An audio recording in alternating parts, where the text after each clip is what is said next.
Welcome to the Soul to Scene podcast, episode 20. I'm Andy Cooper from RMS Motoring, and I'm joined today by Ross Annett. Good evening. And also joined today by our guest, Ronan Cunningham, organiser of probably the largest supercar event in Ireland, which is known as Supercar Sunday, a huge charity event. Ronan, you're very welcome to the show. Thank you very much. Thank you.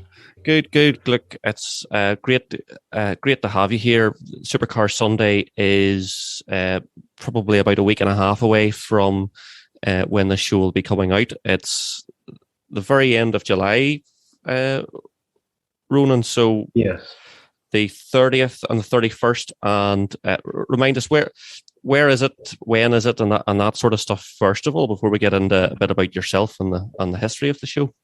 Okay, well, it starts off in Portrush at the Northwest 200 pits on Saturday the 30th. And that's starting at 10 o'clock, and we're going to be there until 1 p.m. The cars will leave the pits at 1 p.m. and we have probably one of the largest supercar convoys going down the coast road all the way down to Larne.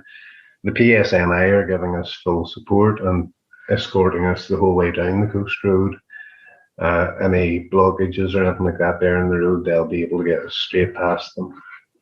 So I've been working closely with the Causeway Coast and Glens Council and the PSNI just to help us with that there. Then the next day is down at Bishopscourt. We kick off there. Cars will be arriving from about 8:30, all in place by 9:30 a.m. and the show there starts at 10:30. Excellent. And that's on until 4 o'clock. Excellent. So look, if you're listening and if you love supercars, get on Saturday morning, get yourself to the Northwest pits, 10:30 to 1, and that'll be fabulous seeing all these cars go down the coast road as well. I can't wait to see the photos. And then Bishopscourt the next day, and that's at the circuit at Yes. Bishopscourt. Yeah. Fantastic. How many cars, Ronan, do you have in the convoy? In the convoy, we've had to restrict the convoy now to between 100 and 150 cars. It was up at 300. Wow. And I've had to pull it back because it's just the traffic jam would be horrendous. So that's, as I say, talking to the police, and that's a compromise we've came to. So we'll have between 100 and 150 cars on site at the Northwest 200 pits, and then we'll all be taken off for one large convoy the whole way down the coast road. That's absolutely class. Look, the first thing that comes in, it pops in the mind. It's like, what value of cars? Like Butcher Road was not going to have the value of cars it's going to be in the Northwest pits on Saturday. The Northwest pits, the value would probably be, it's probably going to be a smaller, maybe 5 to 6 million. Last year at Bishopscourt, we probably had in excess of 30 million. Oh, unreal. That's a lot of heavy metal. Yeah. And I would say a lot of stuff that maybe doesn't come out all the time, Ronan, as well. Are you coaxing people out of the woodwork to come for this, are you? Yes, I'm doing my best every day to try and speak to somebody and encourage them to bring something special along. And yes, there will be some very special cars out and about over those 2 days. I'm just keeping my fingers crossed for the weather, because it is very weather dependent. So Sure. We'll just keep all our fingers crossed for that. Absolutely. Let's hope we get some weather like we're having at the moment, where we're absolutely scorched, and the North Coast will look like the Costa del Sol. Are there any cars in particular, Ronan, that you're looking forward to seeing out on the road that we may not have seen before? There are, and I know you're coaxing me to tell you what they're going to be. He's playing his cards very close to his chest here, Ross. Yeah. Saying that, there will be a few hypercars about. That's all I can say. Excellent. Wow. I'm not allowed to say. I promised. I promised the gentleman that owns them, or the gentleman that own them, that I wouldn't be mentioning them in particular. But there'll be some really nice cars out and about. Awesome. Well, look, I think it's a fantastic day. I've been some of them before at various parts of the days, and it's great. I don't know what it is. Ronan, do you think that because of the pandemic, people are now more keen to get their, like, I know supercar ownership is maybe a wee bit taboo's not the word, but some people just like to keep them under wraps and just use them themselves. And I wonder, because of the pandemic, are people thinking, well, to hell with it? You know what? I'm going to share this car and let everyone else see it and enjoy it and all the rest. Is there a wee bit of change of attitudes maybe towards people using some of this heavy equipment? I'm not sure. I'm not sure if it's the pandemic. It's or is the reason that they bring them out and about now. The very first year, I tried to encourage people out and bring the cars out. I knew lots of those owners, and they took the cars out by themselves every now and again, and the car was locked away. Yeah. And there wasn't really any such. There was no event for people that had cars like that, to go to. Mm-hmm. If you'd have went to, say, a car meet, you would have been the only person there, or there maybe have been one or two Ferraris. Yep. And that was the idea that I came up with, see if all these people would like to bring their cars out and do a nice run in their cars with everybody else. And the very first one, we had 90 cars just come out, and that was just by phoning around some friends, and they all came out. They had such a great time that time. They just went on. Yeah, can we do it again? Can we do it next year? And was that back in the days of? Were you involved in the events down at I remember, was it Hillsborough Oyster Festival, that type of stuff? Or when was your first event? My first event was 4 years ago. Mm-hmm. I remember the Oyster event. They did call it Supercar Sunday. And that's why I changed it to Northern Ireland Supercar Sunday. Mm-hmm. Mine was more an idea of getting everybody together, do a run together, and then park up, and then people could come and pay to see all the cars, and then all that money could go to the charities. And that was basically the general idea. Yeah, which is fantastic. And it's Northern Ireland Air Ambulance. Is that's still what the proceeds will be going to in a couple of weeks' time? This year, it's the Northern Ireland Air Ambulance and the Owen Henry Foundation. The very first year, it was the Air Ambulance, solely the Air Ambulance. Mm-hmm. The next one, it was the Air Ambulance and the Hospice. And this year, it's the Owen Henry Foundation. I like to pick something that's close to me. Mm-hmm. The first one was the Air Ambulance because a very close family friend was... he was basically resuscitated at the side of the road by the Air Ambulance after a serious road traffic accident, and he was in recovery in the Royal in intensive care for 4 months. And basically, it was the idea.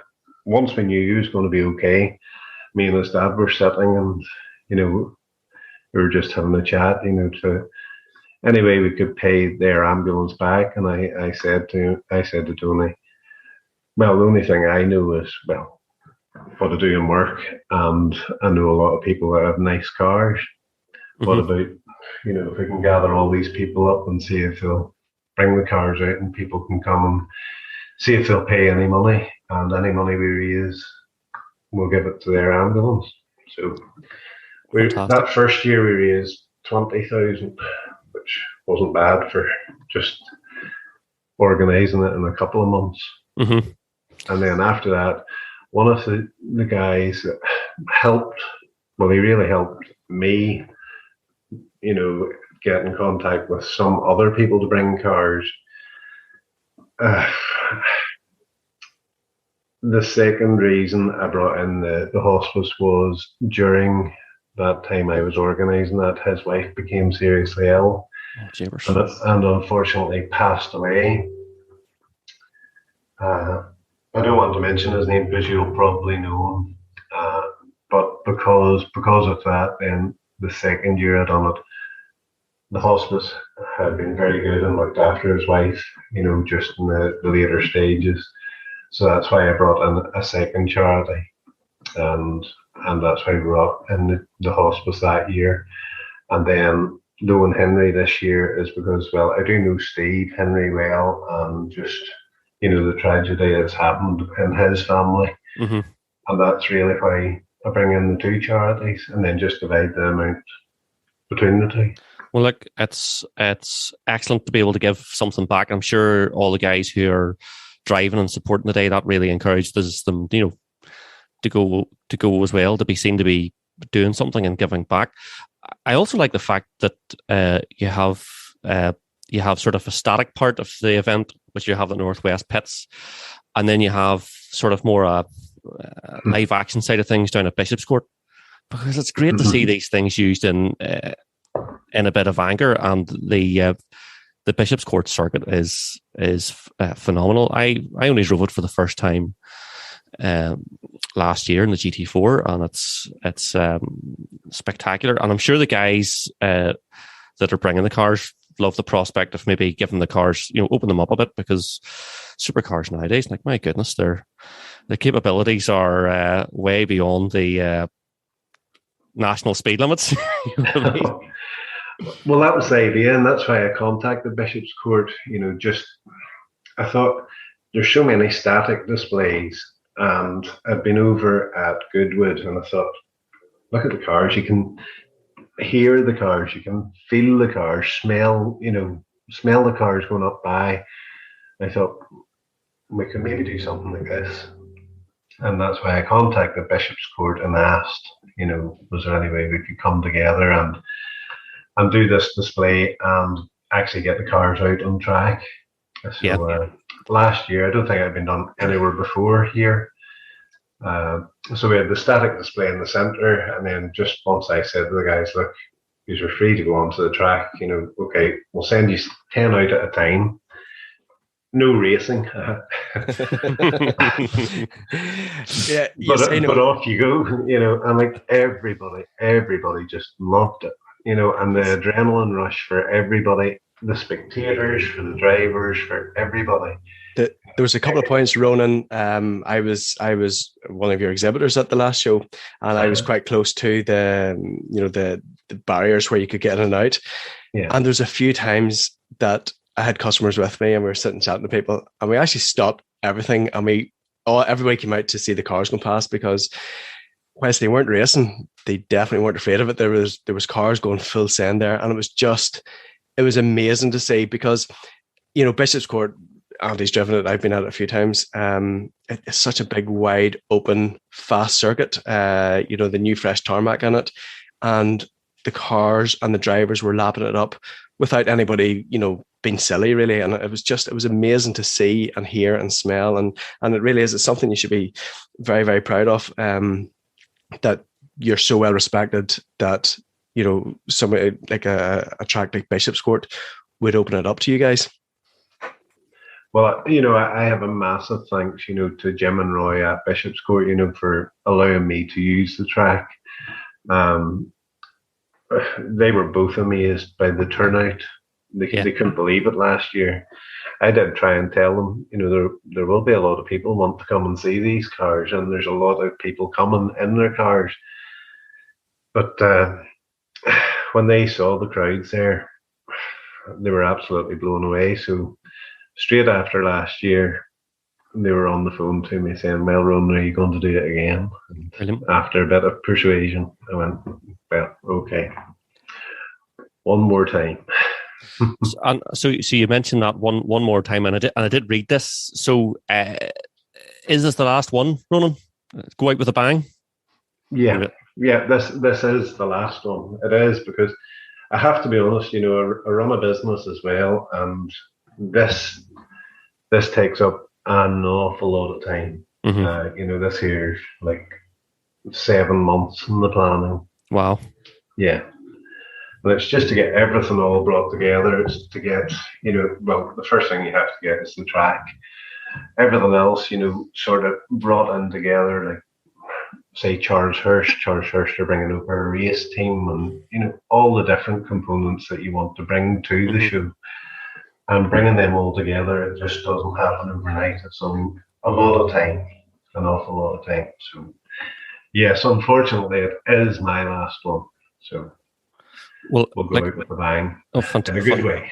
In a good way. Like, this is like how could it go wrong if we've static cars, you've the convoy, you've live action on the track. Like, it's like a young person's dream, to inspire people. We talk about a lot about electric cars and all the rest, but you go to this event and you hear V8s and V12s all being absolutely nailed around the track or around the coast road or something like that. Like, that's the sort of thing that inspires people to get into cars, So it's definitely, and that's really another reason I do it. It's to inspire young people, because I'm a real petrol head, and I just want to inspire young people to want to drive petrol engines. No offense to electric cars or anything like that there, but it's just not the same. They don't have the same feel about them. They don't give you that adrenaline rush that I think everybody should have. Well, I know what you mean.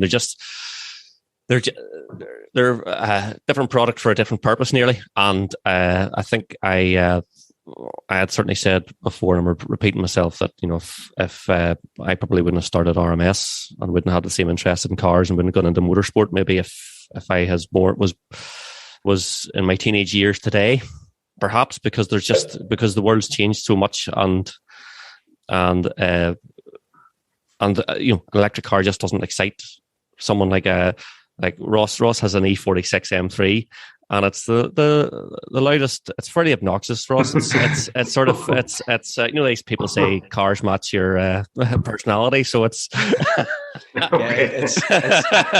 it's not exactly shrinking violet. Definitely not. But we were all having a good chat earlier. Ronan, you were saying about your history with TVRs and the love of normally aspirated 3-pedal cars, rear-wheel drive with a diff, which is what we all honestly love, and absolutely just give you an absolute thrill. So being able to hear see something like that thundered off the Armco down at Bishopscourt, like it's going to be a cracker. A cracker day out. I tell you what, that's what I want to bring to everybody. I want to bring that to everybody so they can see it and hear it, and actually feel it. There will be cars there that they will be able to feel the vibration of those cars. Yeah, on the tarmac.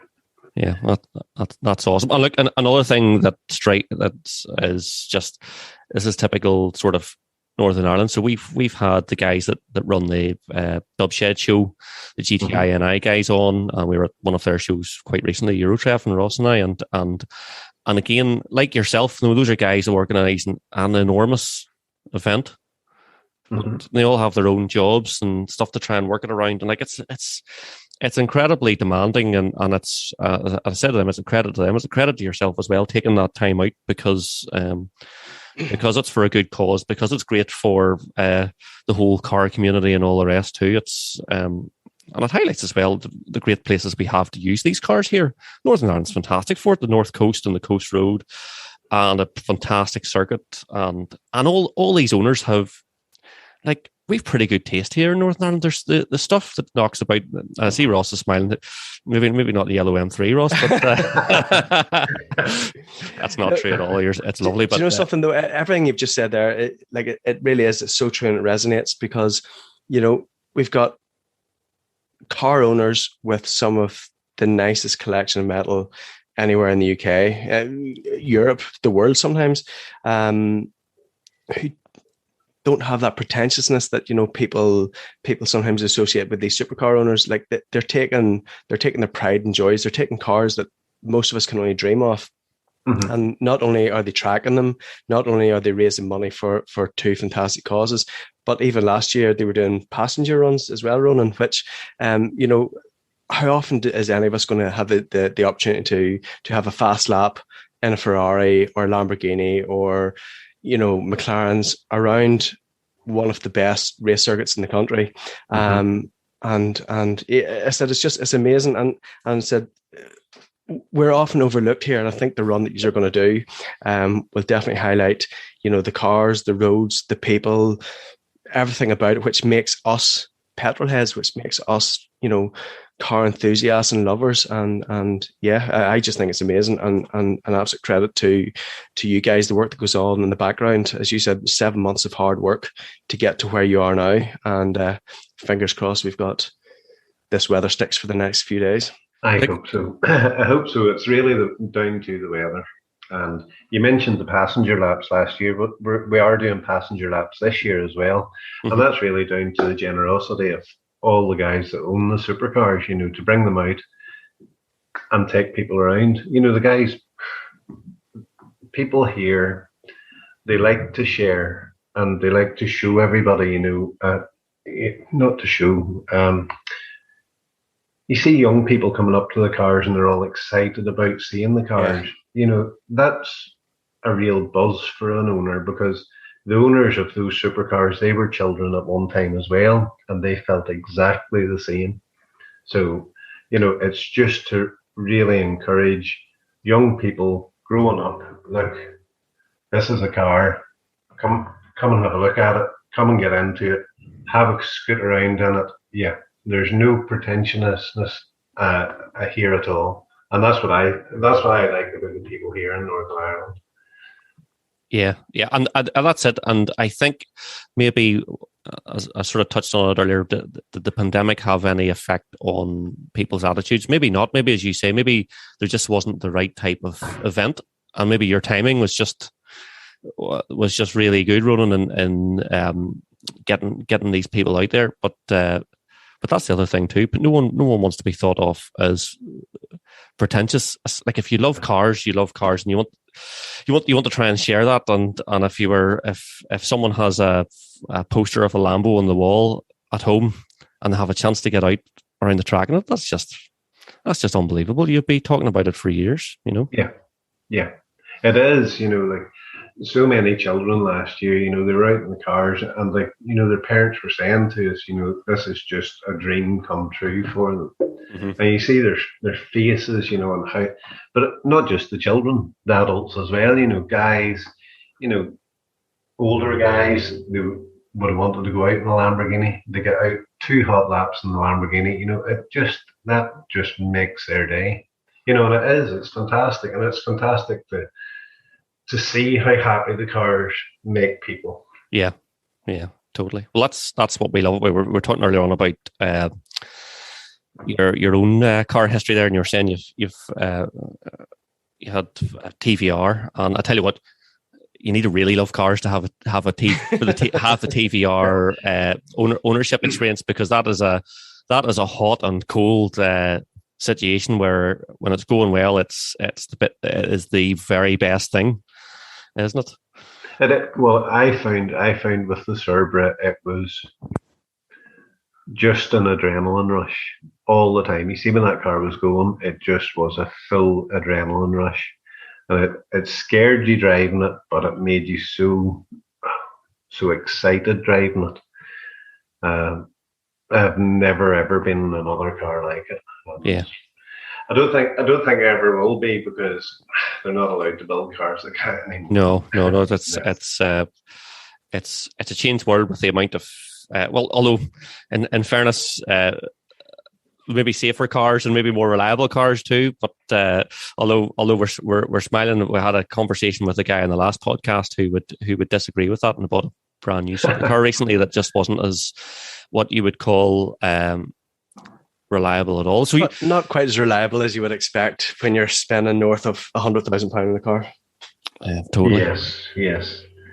But no, so that's very exciting. And look, a testament to actually modern, supercars and supercar owners, because I'm sure it won't just be some modern supercars. I'm presuming there's going to be a range of stuff coming out, Ronan. Is there? Yes, there's a range of stuff, and just to point out another thing, at Bishopscourt, the same as last year, we encouraged other car clubs to come along as well, because the centre paddock, yes, we do keep that restricted to like the supercars, but we also have the outer paddock, which we encourage other car clubs to come to, or even other individuals that want to bring their car, and there's a show and shine competition at it as well. Mm-hmm. So I really wanted it to be a car day out. You know, yes, I know the headline is Supercar Sunday, but everybody's car can be super, I think. Yeah. So it's just to bring everybody out, everybody that's interested in cars, everybody that wants to see any car, come along. And you see, if you have a car that you're really proud of, that you want to show, please bring it along, because Bishopscourt's 16 acres.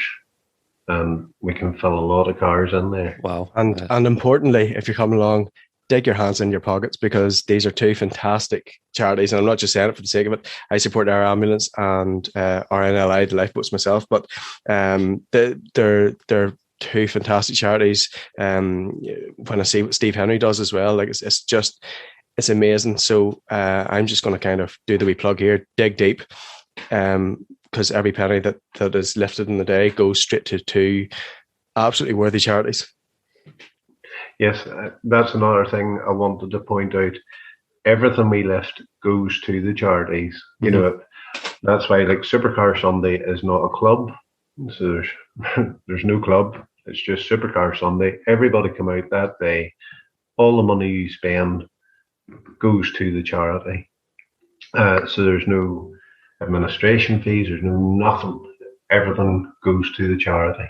Brilliant. And there's nothing goes to any club or anything like that there. So there's no administration fee in any way. Just putting years in you, Ronan, with all the organisation. Yes. Yeah. but that's my donation to the charity. You know, the time, and yes, it cost me a wee bit of money too, but sure. But it's the time. That's my donation to all the charities, is putting the time in and bringing it all together and seeing it all together at the end of it. You know, certainly something to be proud of. For sure. We were talking about your own car ownership earlier on. You had the TVR and McLaren, and more recently a Lambo. What else have you had over the years, Ronan? Keen to know what else was in the anything else interesting in the back catalogue there. I'd love what you said before the TVR. You had like a GTE Astra or something like that. There it was fantastic.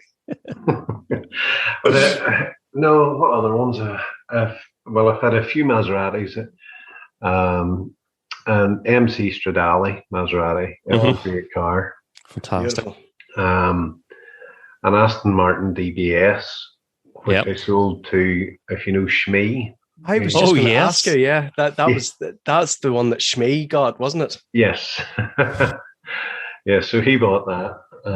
So did you meet him, or did he just get it shipped over? No, I took the car over, and then it was the garage I bought it off had sort of arranged the whole deal, because I had found another car, and Shmee was looking for one of these, an Aston Martin DBS in the colour I had, and there only was 6 of them made, so that's why. Did you get to go to the museum then? Did you? No, no.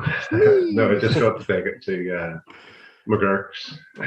Very good. No, I actually met Shmee 2 weeks ago at the secret supercar meet. Oh yeah. So he was chatting to me about the car there. He was saying he can't actually bring people to the Shmee Museum because of insurance costs. Wow. Yeah, his insurance company won't let him take anybody there. So unreal. Yeah, unreal. He was saying the insurance is horrendous for it. No matter what you think of him, a man who has done very well for himself, he has some collection of stuff. And he has a Lotus coming, so that suddenly makes him okay in my book. Well, he's doing okay. He's doing okay. he's doing all right. So he is. So very good. And then you were stand up for the McLarens here, Ronan. We had a a picture painted of McLaren on our last event. You've had a few. What were they like from an ownership prospect? Well, I had a McLaren 650, and to be honest with you, I never had any issue with that car at all. It was 100% reliable. It was very fast, and McLaren, to be honest with you, I can't say anything bad about them because McLaren do support my event really well. Every year they would give us, say, like a VIP tour of the technology center, to auction off. Oh, fabulous! Yeah. Yep. And these are things that you can't buy, even if you're an owner. You can't say I want to go to the technology center. So they do give me nice things to auction off, for the charity. That's decent. I'm not saying I have no problems with them because they do give me these things, but I genuinely didn't have any issue with the 650. It did depreciate a wee bit more than I would have liked, but it's that was in the days when the 650 came out, and it was the 650 and the 675 came out, and they were the last two cars that Ron Dennis actually, he was in charge on those two cars. They were the last two cars that came out. And I always thought his attention to detail, well, he's famous for his attention to detail. There wasn't any issues with the cars up until Ron Dennis left. Right, okay.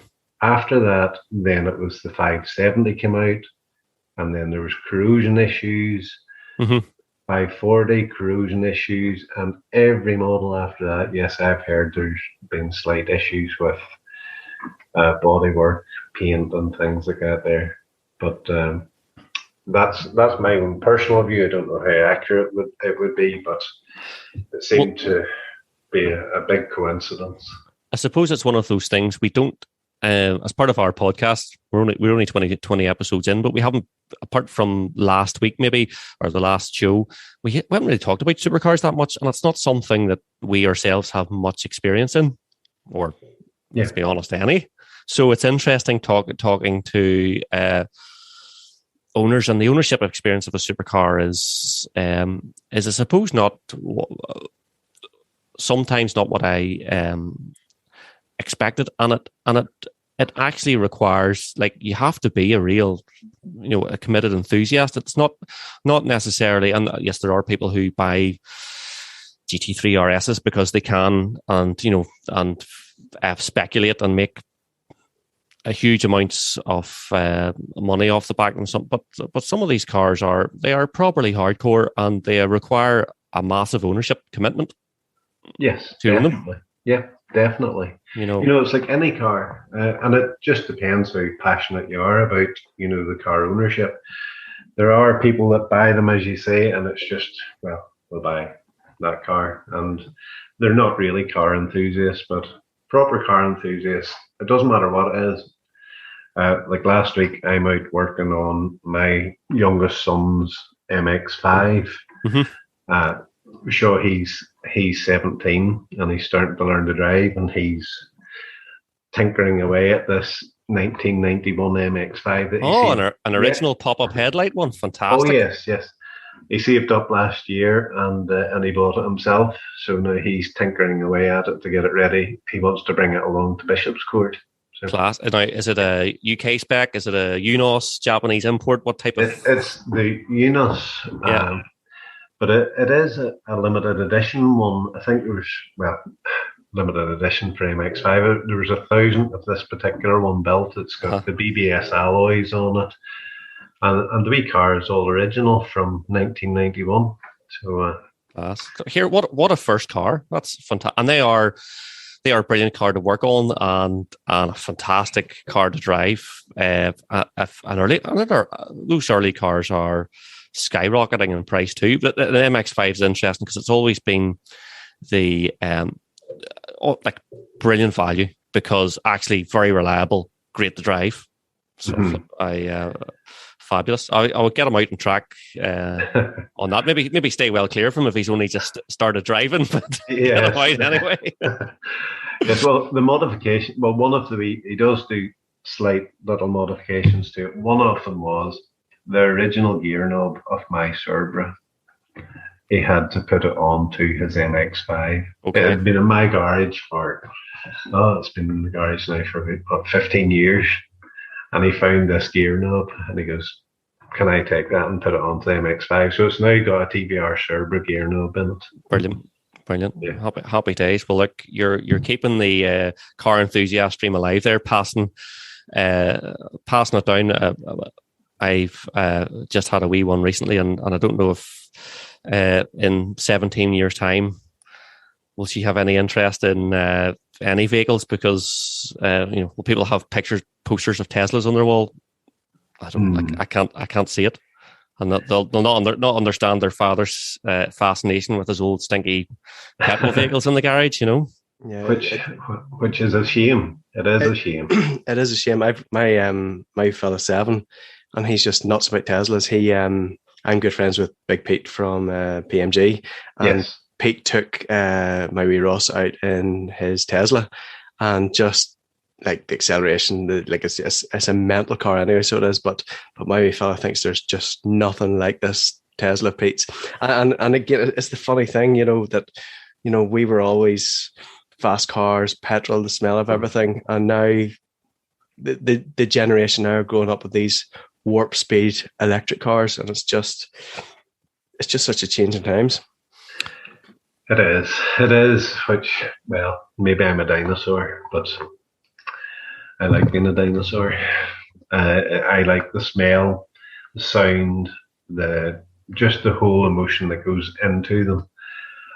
Electric just doesn't do that for me. There's just something about, if you're leaving a junction and it might go a wee bit sideways, there's just something about that there that puts a smile in your face. The sound, I see Andy laughing away here, but I wouldn't go so far as to say if the junction's empty, give it plenty, but it's just something. It's something that the electric cars with their warp acceleration just can't match.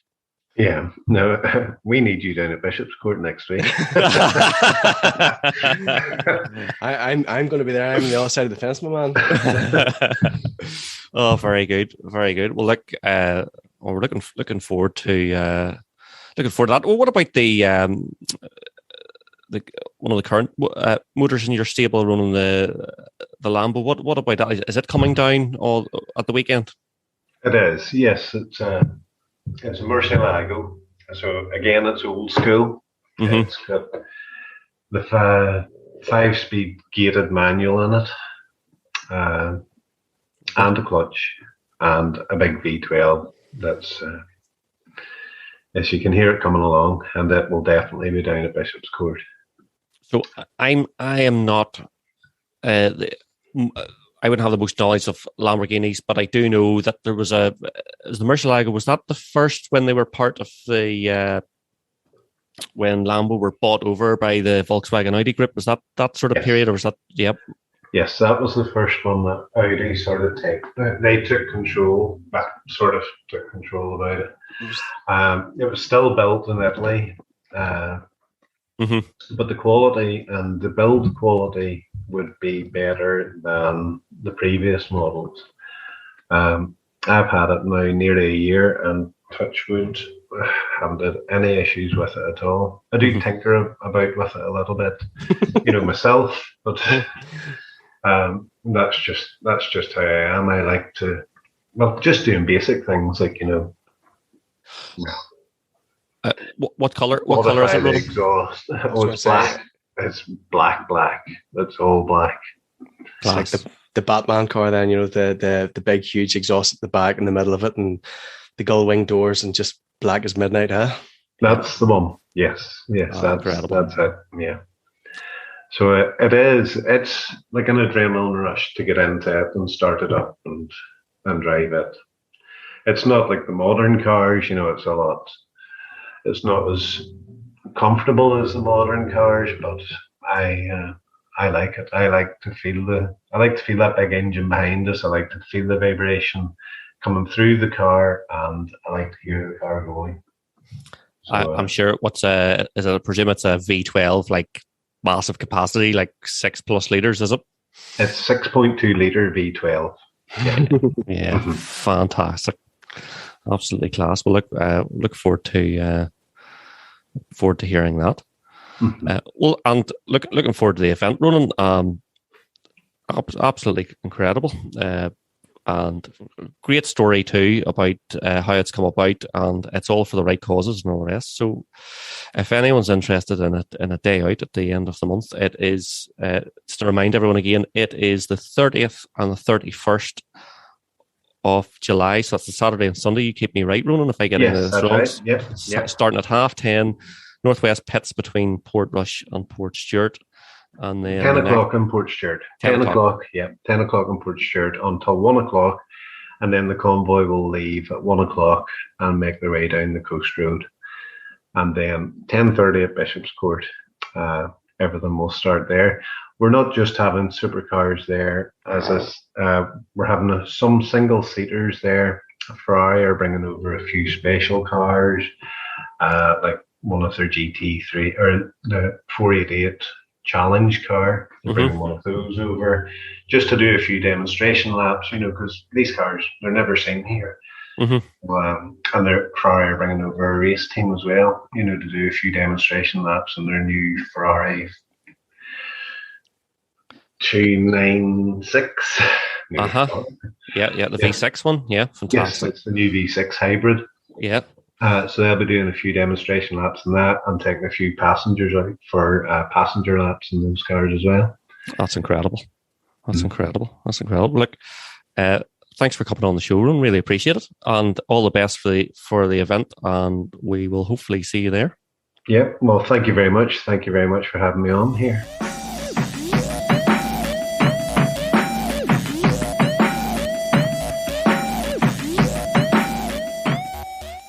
That was good. So you have a stand then, Ross, down as now Ronan's away. You've a stand there this year. Yeah, so I'm exhibiting again. Again, one of the really cool things that I meant to say when they done it last year was they had approached a few of us guys who do the car shows and that there, and they kind of said to us, look, if you're interested in putting a stand up, we'll do that there. We're not asking you for like a fixed price, but what we would like you to do is to make a donation based on what you collect from the day, which I just thought was like it's a different way of doing things. And again, because that everybody who's there on the day is digging deep into to raise money for it, it's one of those ones where you're only too happy to kind of help, and it's one of those shows that you would do for free anyway, and just put a load of earnings into it, because the air ambulance itself is a fantastic cause, and it's been used more and more over here. Yeah, it's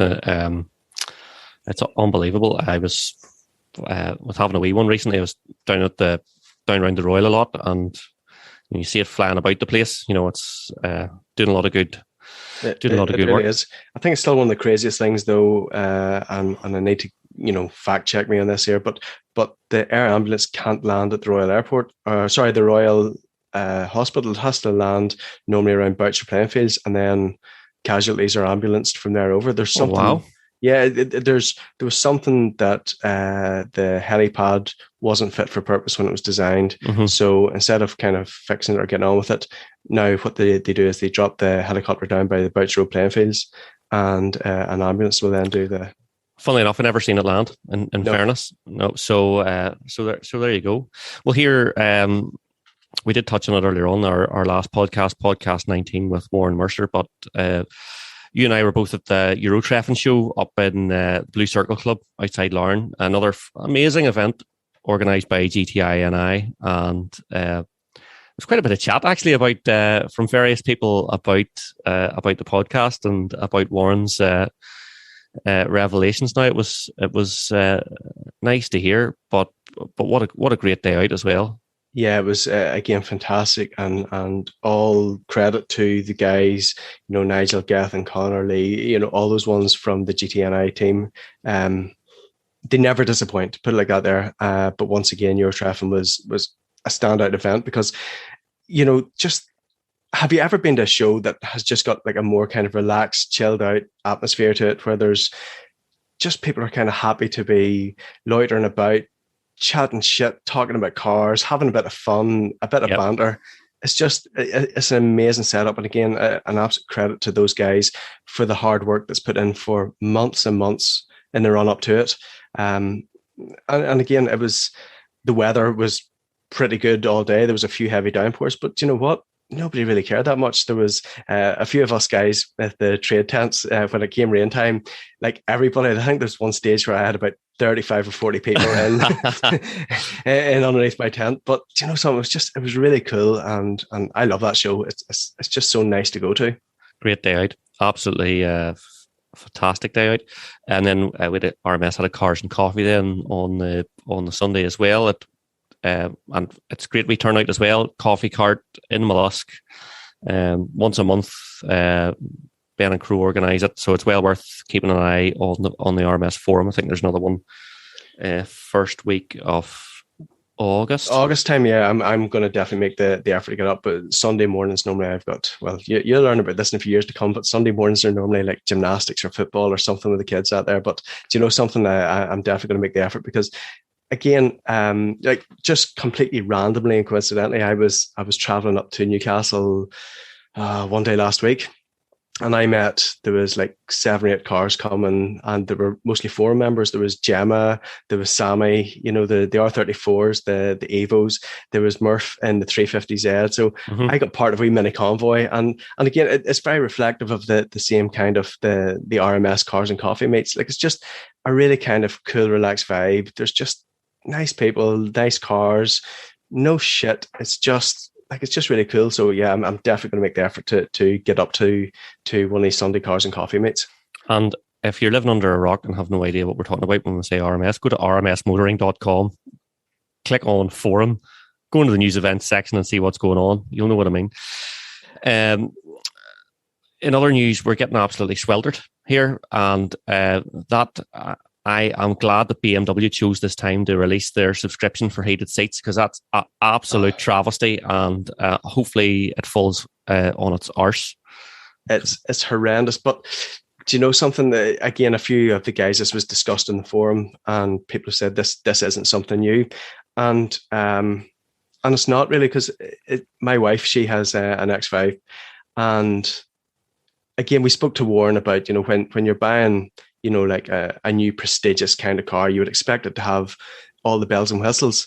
But her car, as standard, even though it's coded for it, and even though everything else, it didn't come with auto headlights. That was like a £100 option that you had to pay for to allow the auto headlights to work. So this kind of whole subscription thing, it's not entirely new, but BMW are definitely taking the piss with it. Yeah, I remember. Was it something really random? Like I remember years ago, you used to get if you got a Works van and it came with a TomTom sat nav, and you used to have to pay per postcode. Yep, it's like nonsense like that. And of course, the TomTom may as well have been a paperweight. No one ever wanted to pay for it. But it's, you know, again, even on my X5 when I got it, I had to pay 150 quid to allow CarPlay to work on it. Unreal. See, and I paid it because you know you're going to, because it's just so much handier than, you know. And again, it really is kind of testament to how we all kind of get suckered in. So whilst it has its own inbuilt sat nav, and I'm sure it's great and whatever else, nothing beats sticking on Google Maps out there. You know, I was down at Dublin Zoo last week with the kids, and we decided we were going to nip over to Liffey Valley Shopping Centre. And I knew roughly, you know, we're at the back of the M50 and kind of roughly where to go, but stuck it into Google Maps, and they were able to tell me that, well, look, there's road closures here, there's diversions, there's a crash here, blah, blah, blah. And it took me through some of the pokiest, tiniest wee roads that I would never in a month of Sundays have been able to find my way through. But we've all just become so used to it, and the unfortunate thing is, I think BMW know what they're doing here with this here. Audi, no doubt, will be following suit. We're all sheep, and we will pay for these things. Yeah, and I suppose they're maybe thinking, right, we just fully load the car, we turn all the stuff off, we're reducing our production costs. Well, that is if they can actually get the equipment to do it. X5s are a good example where they're shipping them without touchscreens because of the chip shortages and that sort of stuff. Yep. But it's mad altogether. There's that Kia EV6 that I tested, and the base car has all of that stuff as standard, all switched on, Apple CarPlay, heated seats, heated steering wheel, all out of the box. I was going to say Tesla, but then Tesla do want to say, well, you can hop into your long range Model 3 or Model Y and go to this screen here. Do you want to go not to 60? We'll drop that from 4.8 to 4.2. Just enter your car details in this large screen. Was it 1,600 quid or 1,800 quid or something like that? 1,600 quid. It's mad, but people are doing it because, they're going, well, I've got nearly all the benefits of the performance model, but I've got an extra 80-mile range. Yeah. And I will be honest with you, if I had a Model 3 long range or something, I maybe would spend the money. Yeah, you would. Yeah. You would. We all would. Of course. But apart from Rocco, I don't think Rocco will. No. I think he has the fear. he's actually too miserable for it. You're talking about too miserable. Let me see. I'm gonna bring this up to see, can this work? We done the thing. We asked people for questions, and we also said to people, look, if they wanted to send us a voice note, they could do so. So we have a few hilarious voice notes from people, as well as questions on the forum. So go ahead. I'm going to hit play here. See, does this work? No, you're having technical issues. I switch Bluetooth off. That's what it is. Hi, Ross. Rocco here. Long-time listener, first-time caller. Oh, is that all he says? No. Long-time listener, first-time caller. In the previous podcast, you said fuel might go to £2.50 a litre. If it does, just how loudly do you think I'll be laughing? So that's what he sent me. But I think he would wet himself, but he's still not spending the money to get the car remap. So here's the thing. It's funny enough about the prices of fuel. I was thinking about the between the weather and the price of fuel. We have what I determine as the great motoring dilemma, where diesel's like £2 a litre, but we're having the most warmest day on record, and you're trying to slip along and get every last MPG you can, but you might want to turn the AC on, which will just make a mockery of all your hypermiling and slipping down the road in neutral. So we just get more shafted. But thank goodness the price of fuel is starting to flipping. Yeah, drop. It was getting ridiculous there. I think the most expensive fill I had, it was almost £170, and that. It's just not feasible. I think one of the guys on the forum asked, what is the cutoff point? He was considering changing, his working situation out there to see could he work from home out there, because it came to a point where it literally wasn't feasible for him to drive to work because, his end of week running costs versus what he takes in, there was a negligible difference. And yeah, it's thank goodness it's coming down, because I think it was going to be very close to breaking point for a lot of people. Well, look, the part of the problem is too that I suppose over the pandemic and people weren't doing a lot of driving and all the rest, and people were maybe on furlough and all the rest, had a few quid about them that you say, well, I can stick with running something that only does 20 miles to the gallon or something like that. Whereas the tables have turned so quickly. Cost of fuel is one thing, but the cost of electric, the cost of food, everything has just gone through the roof. And it's bound to make people think, well, where do I need to cut back, Yeah, but, where can we make savings? But at the same time, we talk about that there, the thread on RMS about the 99 pump over at Loch Brickland, still as busy as ever, because we will all kind of work out where we can cut our cloth accordingly, but also where we can make sacrifices to keep on enjoying what we want to enjoy. Driving down to the food bank in a flipping M5. Yeah. Right, I have a voice note here, and we'll see if I have more luck with the technology. So here we go. Hello, it's Cook here, your local friendly forum admin. I have two questions. Gentlemen with beards and flat caps, fingers stained with 10W40, want to spend their weekends in damp sheds fiddling with their twin Delordos, will be aghast to hear that anything over 20 years old is considered a classic by certain insurance companies in Northern Ireland. Unbelievably, this puts things like the Mark 1 Ford Focus, BMW Mini, my personal favourite, the Mark 1 Audi TT, in the classic status. That means you get classic motor running costs, but the mod cons of newer cars. Given this information, and what I would consider to be a decent budget of $5,000, what modern classic would the podcast team suggest?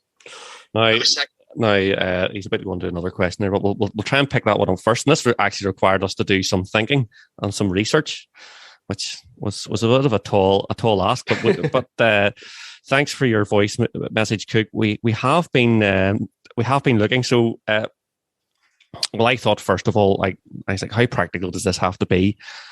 Straight on to Auto Trader, and $5,000 up to 2002 for your 20 years. And then did greater than the horsepower, which was great fun. So harking back to episode 2 of the podcast, we had a previous owner of one of these, a Cadillac Seville. So Chris Suter had a Caddy, I believe, but you can get a 4.6 STS with 74,000 miles on it, 301 horse auto for $4,995. I don't think I would own it, but it was certainly something different. There was something interesting about it, but I don't think anybody other than Suter could pull off wafting around in a caddy. Well, what about this then? A 2000 on a W, silver saloon car by Mercedes-Benz.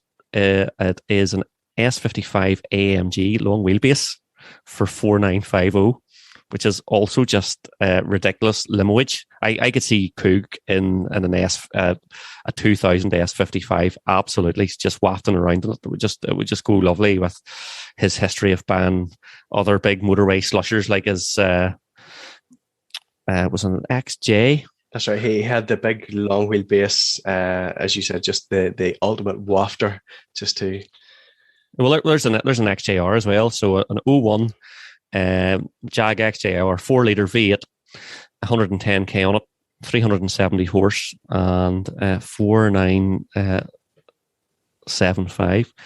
But yes, if you want horsepower, 20 years old, you get a big brick with a big sofa in it and plenty of power. I was looking the other way because, again, if you spend that kind of money for a classic car, you probably want to go and have a wee bit of fun and do track days. And I kind of narrowed it down to a choice of 2 or 3. And there maybe one is definitely left field on it. I found 1998 MX-5 drift track car, road legal, 12 months MOT, $2,000. It's really cool. This looks like Lightning McQueen, but again, rear-wheel drive, slip diff, wee bit of fun, top-down driving. How could you complain about that there with $2,000? Well, I'm not going to search for it because I've been there, done that. But you could obviously get IS200. Now, I also ironically bought like an 01 IS200 a couple of years ago and sold it to Coog. So I did. So, but there's a nurse for every seat, huh? It was incredibly disappointing. It would not pull the skin off custard, those things. No. The other one that I found that it just really appealed to me because it was something a wee bit different, and it's something I think you could have a wee bit of fun in. Get this, 2001, 22,000 miles, 1.7 litre, one owner, Ford Puma. Pumas are a fantastic driving car, amazing chassis, amazing gearbox. They just rot like anything and blow up. So we had a 1.4 in the household, 1.4 Z-Tech, about at least 10 years ago. Wheel arches were rotten, and it threw a leg out of bed as well. In fact, it threw a leg out of bed off an RMS member's yard and destroyed his lovely new. It was Les at Turkington Pit Stop, dropped it into him, and then he went to start it up the next day to put the engine into it, and because it was rattling like hell, and it threw the leg out and put oil over his lovely new concrete. He was not happy. Well, you're talking about something rotten through the leg out. The other one I found, although $5,000 on it for a 1986 Toyota Corolla GT. Remember the wee fastback ones? I love them, but this thing is pure rotten, so it is. But there's just something still very, very cool about them. I don't know how Craig thinks that there's going to be all this, bangernomics running costs of something that's 20 plus years old. I think for people like him who have that sadistic nature of wanting to tweak things, and he's probably sitting listening, going, "Well, my Mark II driver doesn't need a spanner." Yeah, turned on it. Yeah, but we're all not that lucky. No, definitely not. So, look, I think he has another part to his question here, which we haven't listened to yet. So let's get that going. Second question for the team. You've talked at length about track days and drifting. What other motorsports are available in Northern Ireland, and how could somebody get more information about them? Ooh, I think we need to bring someone on to talk about that. That's for somebody else. That's without doing any research, a wee bit out of the wheelhouse, Craig. That's a difficult one, but it's a good one to ask, because there is loads of drift events. I suppose Bishopscourt again recently. We've definitely spoken about this here on one of the previous, or one of the very recent previous podcasts. But Bishopscourt now, over at the old airfield part of it, there's a group of guys have set it up. They have people coming out for full-on drift days. They've got some of the bigger, well-known drift cars coming down to get some track time up as much as anything else, as well as just the standard kind of, the IS200 crowd out just going bop, bop, bop, bop, bop, bop, bop. I think he maybe means, well, what about sprints, hill climbs, auto testing, that sort of stuff, as well. I think we need to get someone on from we've got a couple of forum members who are big into that side of it. Yeah, definitely. So, okay, point well made, Craig. We're going to expand our horizons, and that, because some of those events are spectacularly well attended. I remember I did the it wasn't really a proper hill climb, but I did the Kiltraw hill climb in the S14, but I just blackened the place. So it was great crack. It was absolutely fabulous. But I would say that the hill climbs and the sprints would be a lot of fun as well. And they do it at Nuts Corner and Kirkstone and all that sort of carry on. Just to ask you, so you blacken the place, and probably that's something we can talk about in another podcast at length. But so you used to do a bit of drifting in that there. Where, Andy, did you? Because, okay, again, speaking from my own point of view, I've been to Rally School Ireland a couple of times, something that Rennis and Pete and myself go to, every year, and we're going to do a wee bit of this. But what I want to kind of learn to do a wee bit more is to learn how to hang a second gear drift in maybe an E46 M3, because anybody can, do a donut. Anybody can, slide out of a junction, but to be able to drive the car with a wee bit of control. And I've definitely heard you speaking before about, how pliable you find the E46 chassis. I've seen you took your E46 to the Nürburgring, and there was definitely a couple of videos up of you hanging the back end out in a few of the famous corners. Absolutely. They actually frown upon that now at the Nürburgring. Where, Andy, do you where could I go, or where could I learn to do that a wee bit? Like, are you clutch kicking it? Are you doing things like that to send it out? Well, first of all, I could talk all day about drifting, because I still love it, and then the sort of car control, the different ways you can get, you're sort of using the weight of the car, do weight transfer, shift lock, where you're changing down and popping the clutch out and making the car brake traction that way, or lifting the handbrake, or just using standard power oversteer, just standing on it. But it's difficult. Like, where I learned, of course, that places you shouldn't be doing it was number one. But I remember back in the day, and you can't do it anymore, sadly, but when the council owned Nuts Corner Motorsports Centre, it was £35 an hour to go up there, and you could have slid all night. And wow. I myself and Robert bought a GSI Carlton between us back when we were like 19 or 20. And I remember going up there and it was great. So it was a proper circuit, and perfectly legal and all that, which was great. See, to get off the road and be able to do that, and not be doing silly antics about the place. Yeah. And it was a great place to learn, and you could carry a bit of speed, but somewhere maybe like there is the Eglinton drift days are quite good. I know it's not very handy, But if you don't want to take a car like yours to the Nuts Corner Oval, that's not the place. That's not the place for you.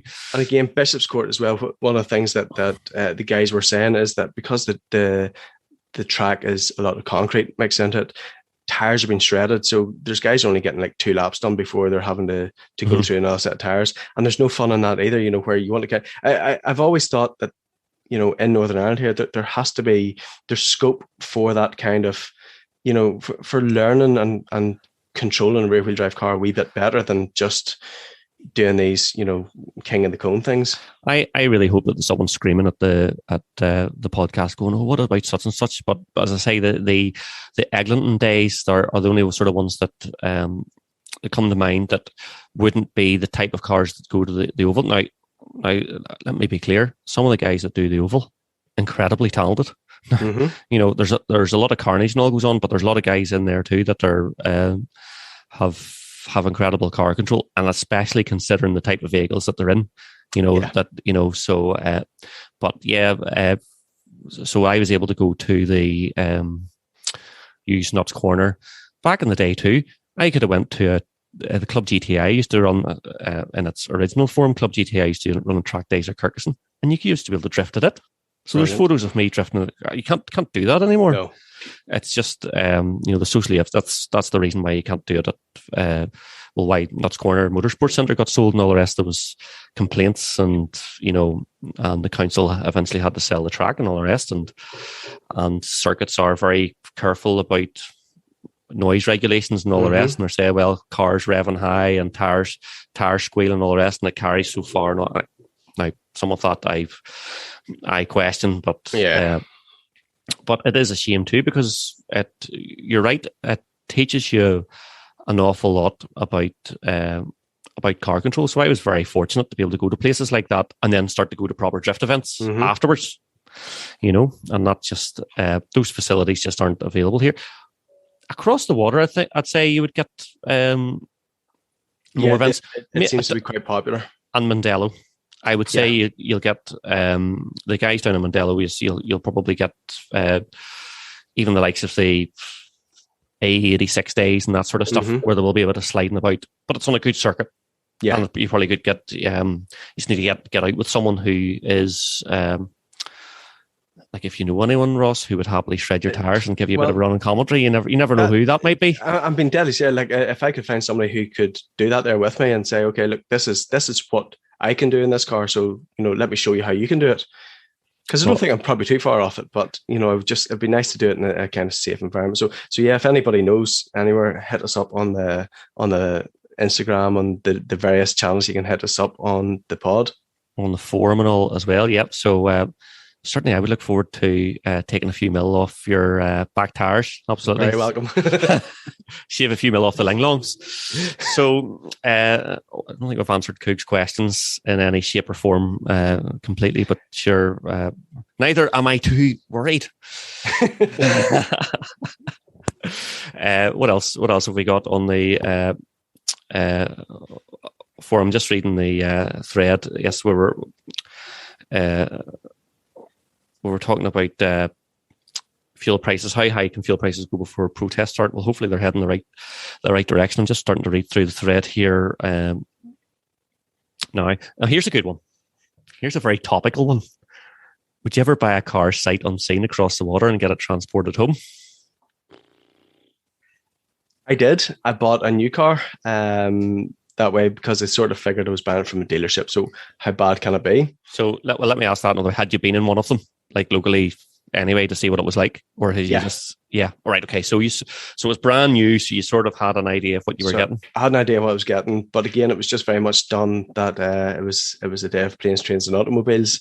Flew over, got a train then further up, got picked up by them, went in, signed over, handed over some money and took the new car home. And absolutely faultless, can't complain about it. But would I be ballsy enough to spend several £1,000s going over sight unseen on a car I had no idea about, or second-hand car that I don't have garage backup? I don't think so. Well, and I think they're asking a slightly different question, because what you're saying, I've done that loads of times, and sometimes I've been sorely disappointed. Like, so you're talking about going over and just buying something Now, it was only a few £100, but I remember I went over to buy a 24 valve Vauxhall Senator, very exciting. It was £400, Newcastle upon Tyne, on a Sunday. Hopped into it and got from Newcastle Airport to the roundabout, and I was like, there's not a shell bearing left in this thing, and it was just the bottom end was just hanging out of it. So I remember I went and bought a 205 XLD out of the free classifieds to get home. But I actually deleted that car for 6 months after that. But what I think what they're talking about here is sight unseen. Haven't seen it before. It's eBay or whatever else. Buy it now, stick it on a transporter for me, and bring it to my door. Do you know what? It's hard to know. I think if I had an idea of who was selling it, yeah.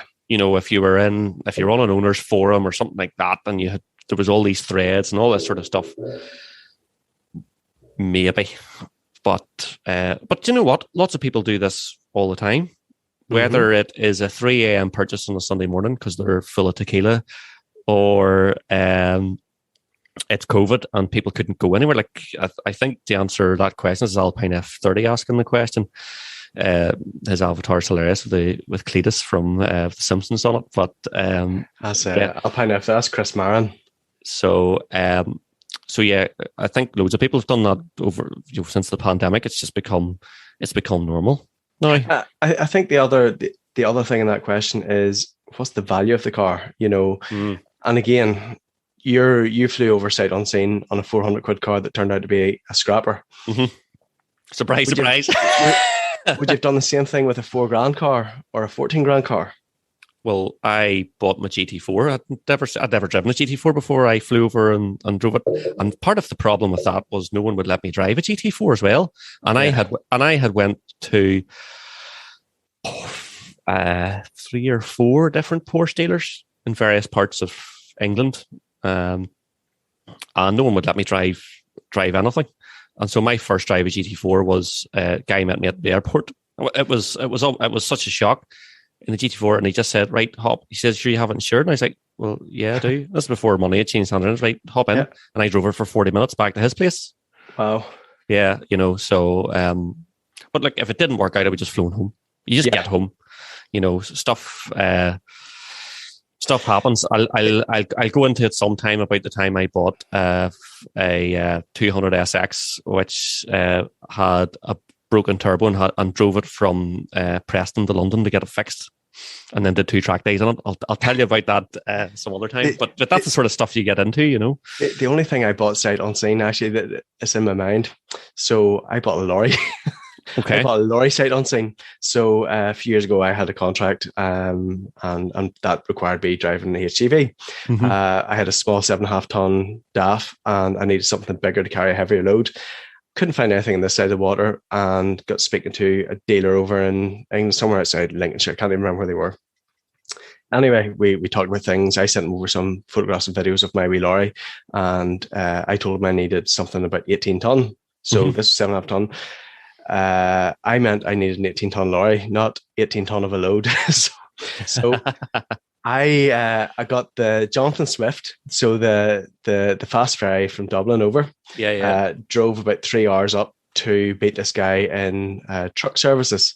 So drove in. I'm sitting there and I goes, where the frig is he? Because I have to get back. I have to get the fast boat tonight.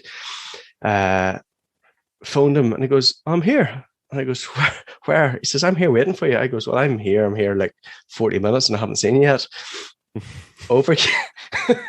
Overcame this behemoth of a lorry. It turned out it was a full Arctic, which had been professionally chopped and lengthened out to, I think it was like 12 meters long overall. You could have fit my 7.5 ton lorry on the back of this truck. And I was like, what the fuck am I supposed to do this here? Money had changed hands. Everything was done and dusted. So it was like literally a key changing exercise. I had to phone another truck driving friend of mine on the way down. So he was driving over England. I go, Sammy, I'm in this thing here. It's like 8 gears high, 8 gears low, and split shift and this and the other. I had done my test in the HGV. I'd done my test in an Arctic lorry, but I'd never driven one like this here. So I had 3 hours to become accustomed to this here. Got down to the Jonathan Swift. And they're like, where the fuck do you think you're going? I goes, I'm booked here. Because you're not you're not. So I had to wait then till like the 3 o'clock or 4 o'clock in the morning and on man. So I bought the sight unseen. And yeah, that was probably the only thing that was a wee bit different. Although having said that, I kept it then for 2 years. Got it fully repainted, all done up, and the whole works. And it made us money. But that was the only thing I bought sight unseen. And it was one of those oh shit moments about what am I supposed to do this year? But hey, look, it was part of the fun.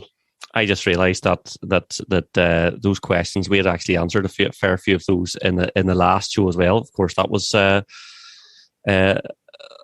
very smart of us. I was actually in the wrong thread. So look at that. We're not absolutely infallible whatsoever. But funnily enough, I must make a list of some of the silly stories about going over to buy cars in England, but really doing really stupid things. Like we were in our second GSI Carlton. We had after we blew up the first one at Nuts Corner Motors, but I actually blew it up on the way to the track at Nuts Corner Motors. So I didn't even get it out, and it was the head gasket was flipping clean out of it, and flew over, looked at this GSI, was grand, brought it up to Liverpool Ferry. It was early in the day. I was like, let's go and look at the 325 I Sport down in Birmingham. Sure, we're doing nothing else. Went down, looked at it for 2 minutes, bundle of scrap, missed the Liverpool Ferry, had to drive to Larne, or had to drive to Kern. It's just mad stuff like that. But those are the things that stories are made of that you'll remember and have a laugh about. Yeah, totally. Right, I've found the proper thread now. So the Daniel asks, when does a warm hatch become a hot hatch? Does it have to have 200 horse more to be a hot hatch, or are there other factors? Well, I would say the hot hatch game is 300 horsepower plus. It's Golf R territory. I wouldn't say a 220, 230 brake Golf GTI would be particularly hot. I wouldn't say an ST Fiesta is hot, but I would say an RS Focus is hot. Because that game has moved way on. It's moved up so much. What's the GR Yaris? What is it hot? Is it a cold hatch? What BHP are they? Because I would think they're a hot hatch. I've been in a couple of them. 260-ish, but I know I don't know if it sort of falls into those sort of categories. I would say an i30N is a hot hatch, and a brilliant one at that. Brilliant. So, and it's 300 horse. So I would say, what are the factors? I think the game has moved on. It's 300 brake plus is where the hot hatches are. And if you look at the AMG A45, 400 horse, it's just totally moved the game on massively. Favorite hot hatches, I have to say, when I had the i30N on test, I got back into the RS and I went, wow, this is the first car that's made me think there's alternatives out there, and as if needed more practicality. i30N was wow. It's just, especially the DCT one. But the guy who used to run M division for BM now does N division for Hyundai, so that's why they're so good. They sound fantastic as well. Those i30Ns, they're just all pops and bangs and all the rest. So that question was from the Daniel. Good one, the Daniel. Maybe not the answer you wanted to hear. If we were saying, well, it needs to have 300 horse, it doesn't need to have 300 horse. 300 horse in a hatchback seems a bit daft. And there are plenty of other, like the i20N, for example, which is a 16 turbo and around 200 brake, or the ST Fiesta and stuff like that. Those cars are great crack. I would say are they a super mini hot hatch? I don't know what you call them or either, but they're probably more crack because they're lighter and a bit more lively, and maybe because hot hatches are getting fat and heavy like the rest of us. Next question is from Crow. Dare I say the F word and trigger the if you can't afford to don't bad, but finance. But I financed every car I've had for about the last 14, 15 years. It's I think Warren said something, even if he had the money in the bank, and I'm sure he does, he still wouldn't have spent the money outright on buying any car he's had. And I'm kind of the same. I don't know how many of us have a spare 40, 50, 60, 70,000 pound in the bank. But if you did have it and you threw that money onto a car outright, I think you'd be a fool. I really do. Well, interestingly, when I bought the Lotus Evora, I took my first ever big loan. Apart from my student loan, that was my first big loan to buy it. And I suppose, I don't know. It's why did I not do it before then? Because I sort of look back at it now, and I've had sort of loans since to sort of bridge the gap, and I've bought cars that have sort of held their money, and I've paid off the loan, and then did a wee bit more, and sort of that's how I've worked my way up from the Evora. But it's interesting. It's like affording a monthly payment. I found once I got used to it and understood the way it worked, it was fine. And especially if I was taking out a loan rates at the moment are very low, like 2.9%, 3%. So the amount of interest is tiny. And if you're buying a car that has very low depreciation, I think that's reasonable enough. But then when I bought the Yaris, I bought the Yaris as a complete whim. Yeah. Well, but not really. I knew what the car was and all the rest, and I really loved it and thought it was just all me. And really, I'd never anything. I had a couple of Subarus years and years ago, but never had them in front at the time. And I really, really wanted to. And then that Toyota PCP at £250 a month with 6 or 7 grand down. And I thought, I'll give that a go. And again, I've just resigned myself to that's fine. And I have to deal with it. I have to deal with the balloon payment. Mm-hmm. I suppose my thought on that is at the same time is as we're finding at the moment, the costs of living are going through the roof, and how can you get out of, don't put yourself in a situation that you might not be able to afford in the future. That's the only thing I would say. I think that's exactly right. Finance, there's a lot of people kind of sneer about somebody who's financing a car that there, and a lot of it is, they're keeping up the Joneses. But for me personally, I have a figure in my head that I can afford to spend on a car. Mm-hmm.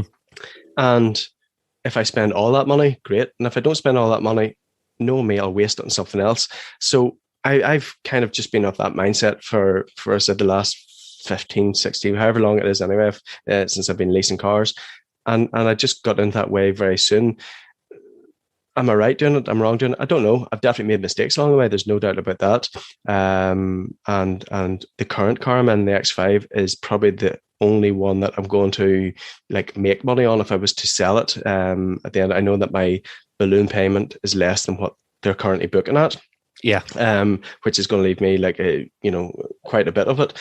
So I need to kind of weigh things up. But at the end of the day, as you said there very cleverly, or not cleverly, but just very truthfully, don't get yourself into something that you can't afford to try and keep up with the Joneses. But just because you finance a car doesn't mean that you are keeping up with the Joneses. Yeah. So my attitude has changed over the years, and so fair play to it. If you can afford it and you're sensible about it, then tear away, keep her lit. Happy days. I haven't read these out, or we've discussed these at all. So we'll just flip and hit it as we go along. Aidan McGee says something that's often discussed is the car everyone regrets buying or selling. But is there a car that you had the opportunity to buy and didn't, and has since regretted the decision? Oh, yeah. I'm going to start with that one. And this actually popped up in again, one of the group chats I have with Big Pete and Rainis and that there.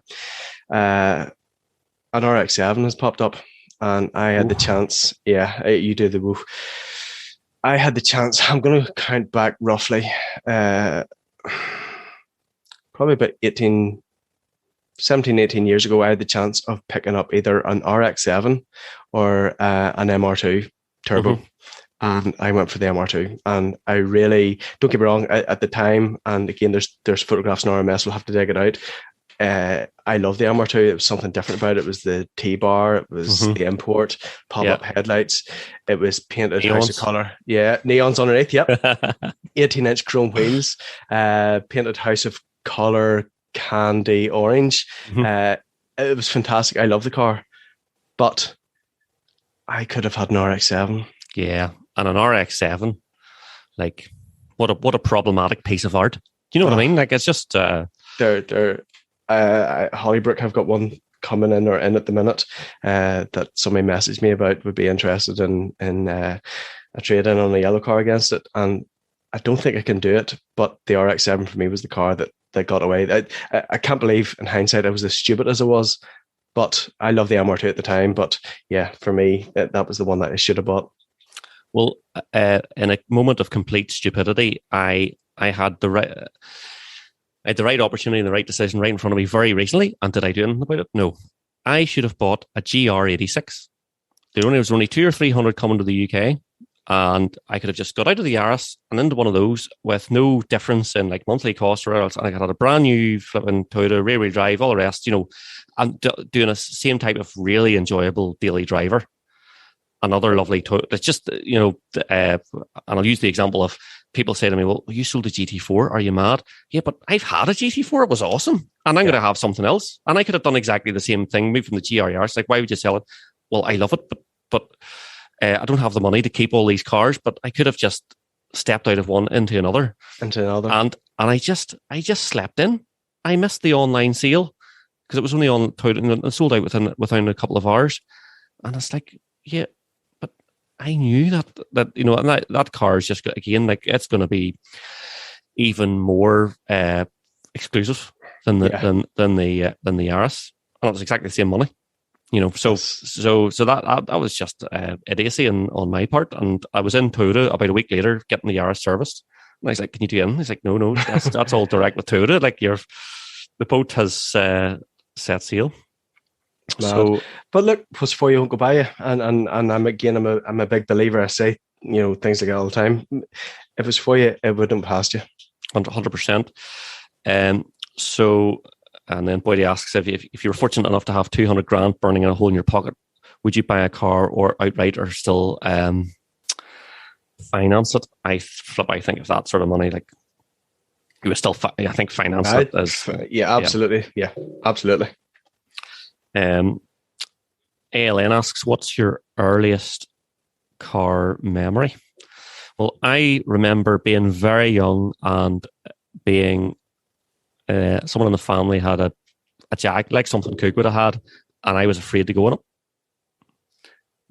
And also had a MG Midget, and I remember how great memories have been ferried about an MG Midget when I was no age, and the belt buckle burning the life out of my flipping belly because they just had a lap belt and a wee metal belt buckle. But that's sort of my sort of earliest memories of being and just starting to maybe think about family cars, and they were all like Sierras and Cavaliers and all that sort of stuff. 80s child, Yeah, I can remember like growing up. My dad always had nice cars. Again, I can remember him getting a Vauxhall Senator. I can remember he had an 8 Series, a few different things. But I think, and my earliest memory of cars, I would have been, what age are you in P3? You're 7 or 8, are you? Something like that, yeah. Yeah, so we had moved up out of Kilkeel, and my folks were building a house, and one of the builders had a black twin cam, and I can remember him doing circles in that twin cam just at the end of the road at the junction, and I just thought there was nothing like this car. It was just like, wow, it was just amazing because that's 1984, 85. So that was just kind of the height of the twin cams. It was that was my kind of first memory about cars, and it was just somebody doing circles in a twin cam. Unbelievable. Back then too. Yeah. Back then, and it was a new car, and his name was Gabriel. Can't remember much else about him, but his name was Gabriel, and he had this black twin cam, and he was just giving it full send. And then there was another neighbour lived further up the road, and he had a red XR3i convertible, and the pair of them raced up and down the road, and it was just, for me, it was just the stuff that boyhood dreams were made of. I remember being out in an RS Turbo, maybe early 90s, and being blown away by the boost. Yeah. Just absolutely awesome. Absolutely awesome. Class.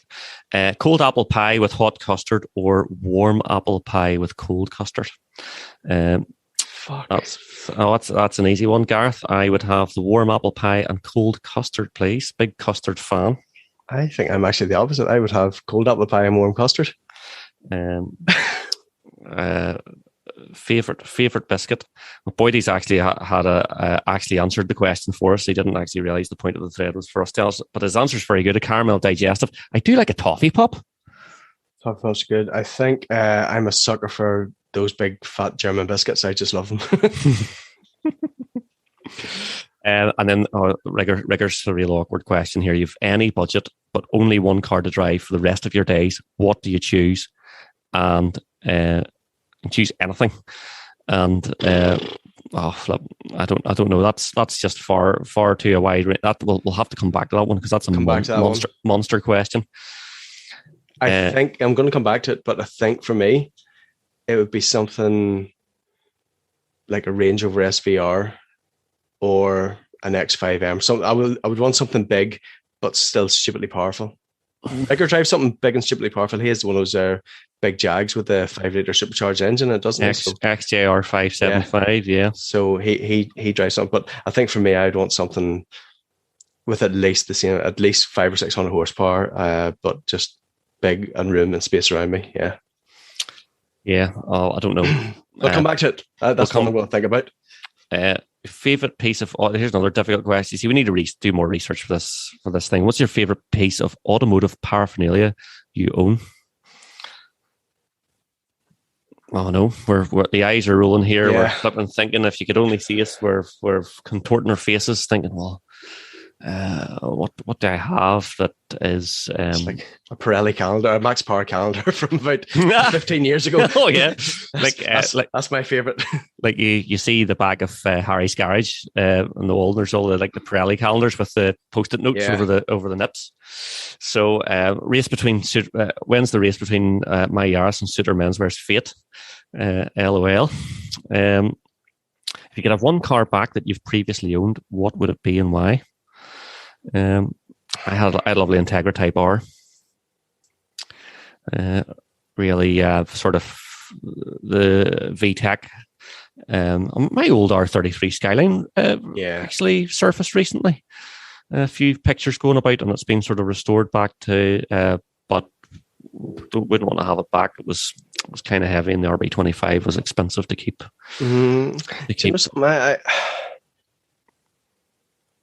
There's nothing like, don't get me wrong, I've had nice cars, I've had some lovely cars, but there's nothing that now that they're gone, I kind of don't really think about them anymore. If it was anything, it would probably be that MR2 because again, it was just something a wee bit different, and it was just it was like bright orange, orange flip paint. It was a different car from a different time.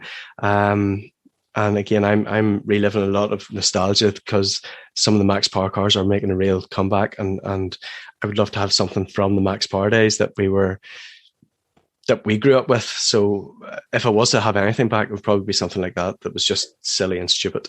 Look, it's on the list, but we need to speak to some of the guys from Max Power. Absolutely. Yeah. Oh, there's no doubt about it. What are our thoughts on new cars being automatically limited? So I've done a wee bit of reading about this separately, but facts are hazy because that's just generally my limited recall. But a lot of cars have the speed between GPS and sign recognition. They have all that stuff built in, but I'm not exactly sure on the enforcement. So it's going to be a nag. It's going to be on all the time. You can turn it off. It's going to be like lane assist, and you can turn it off completely, or you can only turn it off at certain times. Or I'm not exactly sure what way that's going to be. But I tell you what, the my Yaris has the sign recognition. It's absolute dog shit. Gets it right a million times. I tell you where it's really bad is if you're driving past a school and the school's not open or anything like that, but there's all these 20-mile-an-hour signs. Yeah. So the Yaris goes, right, 20, do 20. It's like, no, I can do 40. Yeah. Does it bing, does it? No, well, I think you can set it to bing. I think in the settings you can turn that stuff on. And in the settings, actually, you can turn it off completely. My X5 is actually brilliant for that speed thing. And I have to say, it's one thing I do find handy about the car, because sometimes you're driving down the road and, you mightn't know, or you mightn't see speed signs. And whilst we're all supposed to know the traffic code, and if there's lights, you should know it's a 30 and we know the difference. But I do find that very handy. But have you seen, there's a video on YouTube, and I'm going to have to see if I can find it again, about Audi and what they've done with this speed speed time. limiters. Right. Have you seen as they're coming up to traffic lights, they can determine what speed you have to slow down to if you don't want to stop. So if you want to keep going through a green traffic light, so it calculates that you're 280 yards from the next traffic light. So if you drop your speed to 22 mile an hour, you'll not even have to stop. You can keep driving straight the whole time. And there's videos up showing that they get through these 3 or 4 different. What do I think about these kind of? As long as they're not enforced, we'll always find ways to bypass it. I think it's fucking downright dangerous if you're limiting cars to only do a certain speed, because everybody's going to be driving full tilt all the time, which is going to really take away from, I think, your reactions when driving a car. I think it'd be really dangerous. At the same time, when one of the times my X5 was in for something, they give me the 840 or 850 out, which was fantastic. It had that radar cruise control.